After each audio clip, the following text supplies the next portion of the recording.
Hello, Merry Christmas Eve. This is Maurice Charles, and I am coming to you with a video, just a real quick one about Matrix Resurrections.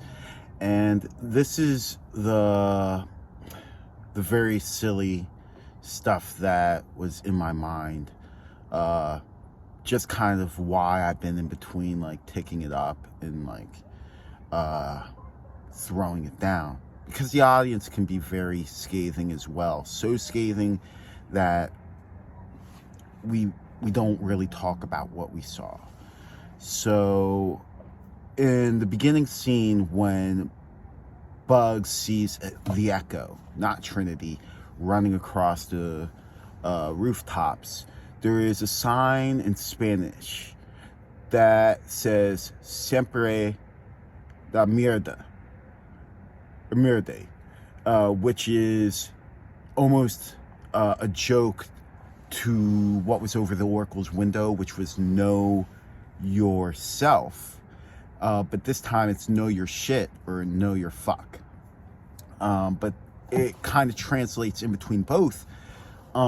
So it adds to the layer of the joke. And when I think about the connection in between the old trilogies and the new, what's coming up now, I think about the themes of remembering, memory, RE, and I think about the love story, which is Sati, which is a program of love, who was basically betrayed by a program, the same likes of Cypher, who betrayed as a human. What I think would be the plot device to help them in the future. I believe that they should do a scenario where Bugs goes into the Matrix and tries to free someone who doesn't want to be freed, and that person is a literal virus towards the mechanical fields because of how they're operating within the system. And I think that would be a really, really cool way to create a heavier tone after the experiment of using satire and setting it up what I believe to be brilliantly. But because the criticisms are so scathing about the film, I think it would just be adequate to make it so that this film ages so well that without the break of humor, people will find it hard to appreciate the tones that may be delivered going forward. It can still have its camp, don't get me wrong, but I'd like to dive into the meta as far as someone choosing to be a blue pill and saying, if you're so powerful, why don't you fix the sun? You know, and yet at the same time, have it develop for someone in the program who, because they don't have the opportunity to create the real, they opt to manipulate the fake. Sorry about that. But yeah, those are some thoughts. And whatever you guys think about it, I think that I don't want to be cliche. You should be open-minded to how the environments basically phone in like a lot of the beats.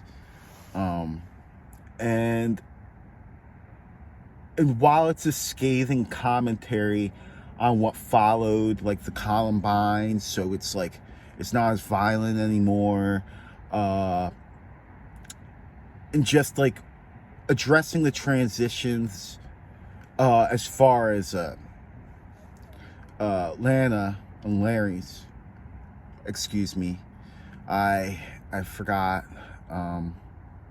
Lars, transitions, and how